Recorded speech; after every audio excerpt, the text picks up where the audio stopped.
Indonesia menjaga asa lolos fase grup Piala Asia setelah mengalahkan Vietnam 1-0 tadi malam. Kemenangan ini juga memutus rekor tak pernah menang sejak 2016 melawan skuad Golden Star Warriors. Indonesia unggul setelah Asnawi Mangku Alam sukses mengeksekusi penalti. Sebelumnya penyerang Rafael Struijk dilanggar di kotak terlarang. Dalam keadaan tertinggal, skuad Vietnam harus kehilangan seorang pemain setelah Lee Van Tan Long diganjar kartu kuning kedua. Vietnam hampir menyamakan skor di masa injuri, andai tendangan bebas Vu Van Tan tak mampu diamankan Hernando Ari yang tampil gemilang pada laga ini. Di duel pamungkas grup, skuad Garuda akan menghadapi tim kuat Jepang.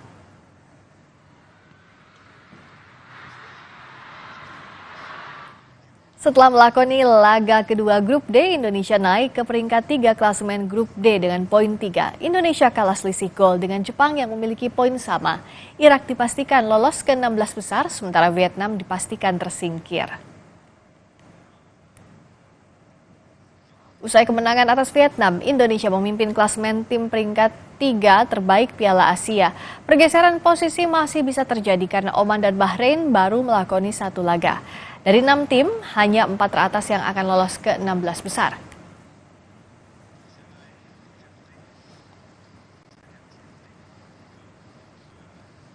Setelah menang lawan Vietnam, bagaimana kondisi para pemain terutama jelang laga pamungkas melawan Jepang? Sudah ada jurnalis harian Kompas, M. Iksan Mahar di Doha, Qatar. Selamat malam, Mas Iksan.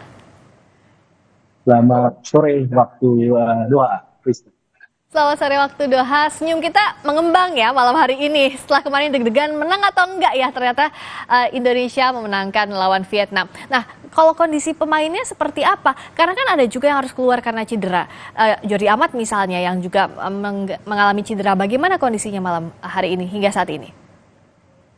Untuk hari ini, latihan timnas lebih fokus pada pemulihan fisik. Untuk pemain yang bermain kemarin ada 14 pemain yang bermain itu yang difokus untuk melatih di gym ya, pemulihan fisik di hotel, sedangkan bisanya bermain lainnya atau 9 pemain lainnya itu berlatih di lapangan latihan di Allegiant Kota Israel tadi sekitar pukul jam 11 waktu Doha atau pukul 3 sore waktu Indonesia Barat.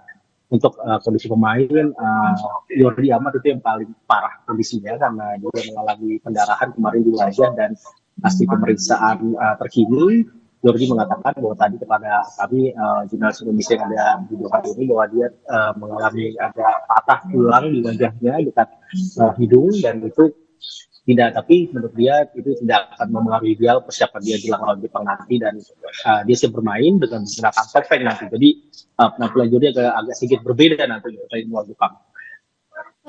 Luar biasa tapi ya semangatnya Jordi Amat misalnya yang kondisinya parah mengalami pendarahan tapi tidak kehilangan semangatnya dan bersiap menghadapi Jepang. Nah, tapi tentu saja untuk Indonesia ini adalah laga hidup mati untuk lolos ke fase 16 besar. Jepang juga tentu mengincar kemenangan ya, Ihsan. Nah, bagaimana ini di sana kondisinya dari tim Jepang versus Indonesia, evaluasi Sinteyong apa saja? Kalau berbicara tentang Jepang itu mereka sangat kecewa, bahkan melawan Vietnam pun mereka bulan 20 itu kecewa, apalagi setelah kemarin kalah dengan Irak 2-1 itu kejutan besar, dan sebenarnya pesta pendukung Irak sampai tengah malam waktu Doha di sini. Dan untuk timnas ya sekarang timnas itu relatif meskipun menang, meskipun pendukung kita cukup euforia di tanah air yang bisa dipantau oleh media sosial, ataupun juga pendukung kita diaspora di sini yang kemarin datang itu sekitar 5.500 diaspora Indonesia memadati stadion Abdullah bin Khalifa di Doha.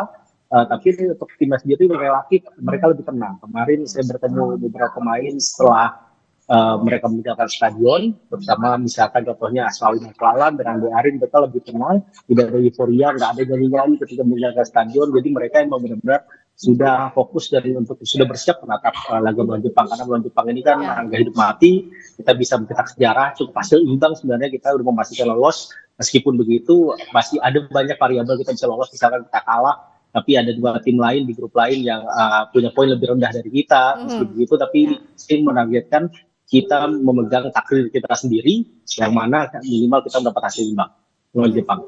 Minimal imbang lawan Jepang, kita doakan yang terbaik untuk Garuda tentunya. Terima kasih banyak jurnalis harian Kompas M. Iksan Mahar langsung dari Doha, Qatar.